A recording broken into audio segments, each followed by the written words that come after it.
Metro Atlanta and North Georgia saw one come through the metro right about 4 a.m. Might have woken you up.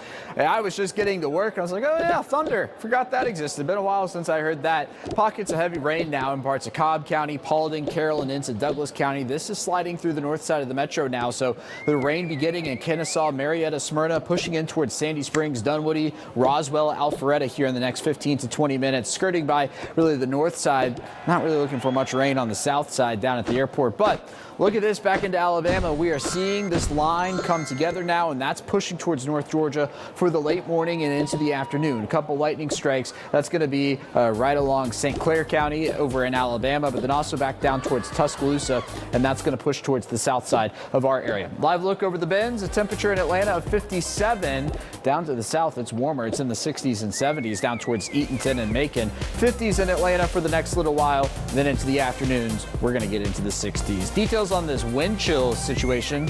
Yes, we're calling it a situation. That comes right here in a few minutes. Caitlin? All right, you have our attention for sure, Alex. Thanks so much.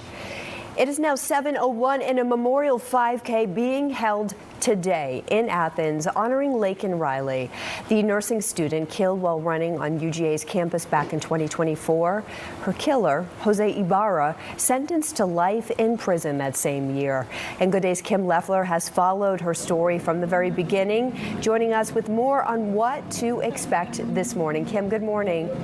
Good morning, Caitlin. Well, as you can see here behind me, setup is underway for this 5K. This is right by the Tate parking deck. This, of course, is just one day before the 2-year anniversary of Laken Riley's death. The community coming together today for this 5K, as well as a memorial service. Laken Riley was last seen running on UGA's campus the morning of February 22nd, 2024. Her roommates called 911 when she never returned home. Police found her body hours later in a wooded area near Lake Herrick. Her killer, Jose Ibarra, entered the country illegally and was convicted of all counts against him, including malice murder. This sick, twisted, and evil coward showed no regard for Laken or human life. I hope this sentencing sets a precedent so it stops with Laken and fails to happen to anyone again. Since Riley's death, UGA has invested over $7 million to install call boxes, fencing, and improve lighting. Legislators also quickly took action. Representative Mike Collins introduced the Laken Riley Act in 2024, requiring ICE to detain illegal immigrants accused of crimes like theft or burglary. Riley's family joined President Trump as he signed that bill into law in January of 2025. To Laken's family, we will keep Laken's memory alive in our hearts forever, everyone's hearts. With today's action, her name will also live forever in the laws of our country, and this is a very important law. This is something that has brought Democrats and Republicans together. That's not easy to do. Laken did it. The Run for Your Life 5K is going to be starting in just about an hour at 8 o'clock. Check-in is going to begin here momentarily. And following the race, there's also going to be that memorial service. That is going to start at 10 a.m. We know Mike Collins will be speaking, as well as members of Laken Riley's family. We will, of course, keep you updated throughout the morning here on Good Day Atlanta, as well as Fox Local. Live this morning in Athens, Kim Leffler for Good Day Atlanta. Thanks for that update, Kim. We'll check in with you in just a little bit. And developing this morning just into the Fox 5 newsroom, we have learned that former Olympian Jeff Galloway is in the hospital. Family members posting on his social media account that he had emergency neurosurgery, is now being cared for in the ICU. Now, over decades, millions of runners and walkers have read his books, attended his running school, joined his training process. He's been here on Good Day Atlanta so many times. Family members asking for fans and runners to send a video message of support. And you can see that address on the bottom of your screen there, where you can do just that, tribute.co/Jeff Galloway. Wishing him, his recovery team, well this morning. A cold case more than 8 years old finally coming to a close. The Paulding County Sheriff's Office says Heather Turner's death was not a homicide, but a suicide. Heather's DNA was recovered and identified on the trigger guard. It was the only DNA recovered off the gun. Heather Turner's hands tested positive for gunshot residue. The results of Andy's test, the GSR test, was negative. The travel pattern of the bullet, the close contact are both consistent with a self-inflicted gunshot wound. And you heard the investigator mentioning Andy, Heather Turner's husband, who found her inside their home in Paulding County back in 2017. She'd been shot in the head, leading to a whole lot of speculation and rumors. But as you heard, her death ruled suicide. Prosecutors introducing several pieces of chilling evidence during yesterday's ceremony in the murder trial of Colin Gray. He is the father of the accused Appalachia High School shooter, Colt Gray. Testimony started with GBI Special Agent Heather Lashley. Lashley tasked with processing the Gray home on the day of the shooting. Her testimony provided the jury with a first-hand look at the household through crime scene photos. She said she found a cluster of photos of convicted school shooter Nicholas Cruz, the man behind the Parkland High School shooting, along with a weapon. I found a shotgun in the house as well as multiple boxes of shotgun shells, so yes, those would match. And I also found multiple different calibers of rifle ammunition.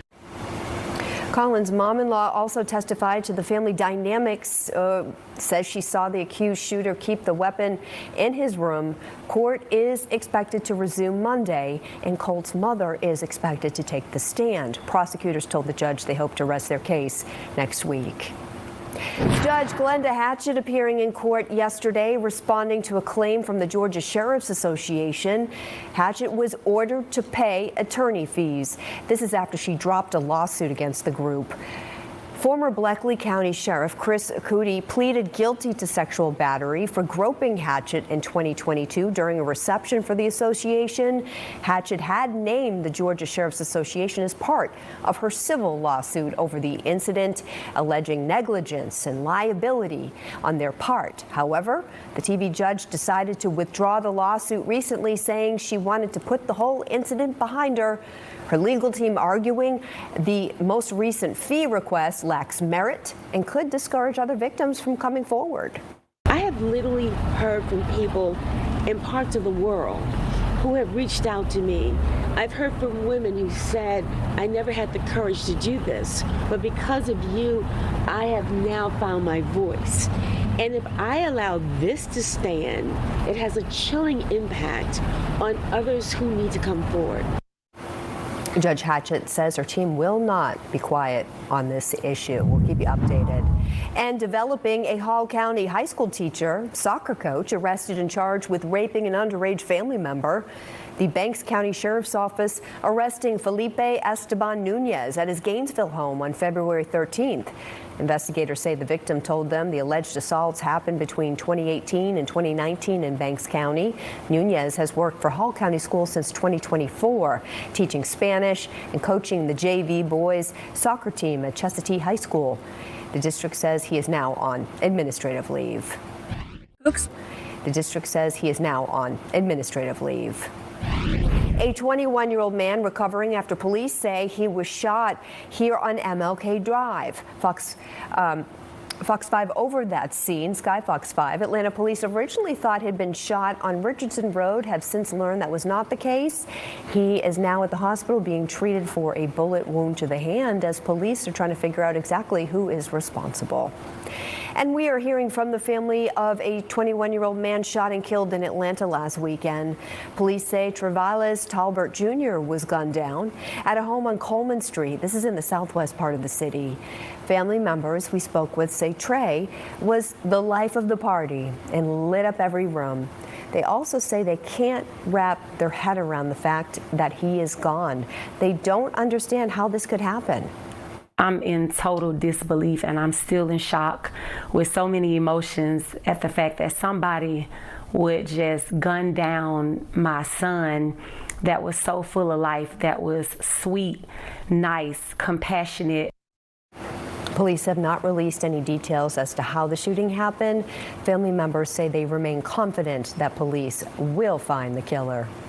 And an update now in a murder investigation out of Woodstock. Police say they've arrested 18-year-old Prince Philip Raleigh in connection to the death of another 18-year-old, Matthew Milner. Milner was shot and killed back at the end of January at the Riverstock Apartments off of Arnold Mill Road. Raleigh now faces multiple charges, including malice and felony murder, along with aggravated assault. He is now behind bars at the Cherokee County Adult Detention Center. To Troup County now, where a county employee who stole more than $500,000 worth of taxpayer funds is going to spend 18 months in jail and have to pay all that money back. Federal prosecutors say Wesley Gaddy exploited the personal information of more than 75 former Troup County employees while she was the county's payroll specialist, redirecting their funds to her own accounts. Federal prosecutors say she used the money to fund a boutique she ran on the side, also bought 3 horses, a horse trailer, a travel camper, and a boat. California's Governor Gavin Newsom says there is no imminent threat. It does not appear that this was a credible threat, so people in California can rest easy on that one. No, certainly good news there. Rebecca Castor live for us this morning in Washington, D.C. Rebecca, thank you. We're going to dig a little bit more deeper into that. Domestic security concerns continue as a new document showed that the Iranians plan to attack on American soil or retaliate on American soil. The FBI issued that alert last month, warning local law enforcement of potential Iranian drone strikes in California. That's according to those reports that Rebecca just mentioned. The confidential alert said Iran planned to conduct a surprise attack on the West Coast, an event of U.S. military action. The FBI said in the report they received information on the potential attack in early February. And Governor Newsom says his Office of Emergency Services is working with authorities to protect the state. He's not aware of any imminent threats, and a threat assessment by the Department of Homeland Security said that while Iran Investigated, but you have a lot of things happening, and all we can do is take them as they come. And the war itself is being prosecuted as well as anybody has ever seen, and this is other countries telling me too. Big countries, powerful countries, they said they've never seen anything like it. And they also agree with what I'm doing. They say it's an evil country, and it's been for 47 years that way. The president went on to say that he is not worried about a possible Iranian attack on U.S. soil. The FBI alert. Over the past 11 days, our military has virtually destroyed Iran. Tough country. Their air force is gone, totally gone. That took the better part of about 3 hours. They no longer have radar. Iran. The release comes as the Strait of Hormuz, a critical oil route, remains nearly closed, with Iran threatening ships belonging to the U.S., Israel, or their allies in the water have slowed, or mines rather in the water have slowed traffic. Although U.S. forces, they do say they have taken out dozens of Iranian ships capable of laying mines in that area. According to the Energy Department, the U.S. will begin releasing those oil reserves next week. Military experts, and I just kind of wanted to give you that background there on this this plane involved. Again, the people you see on your screen are the crew members. 6 of them died in this crash. Officials saying that this was not due to hostility. So they were just again on this plane, on this refueling aircraft there.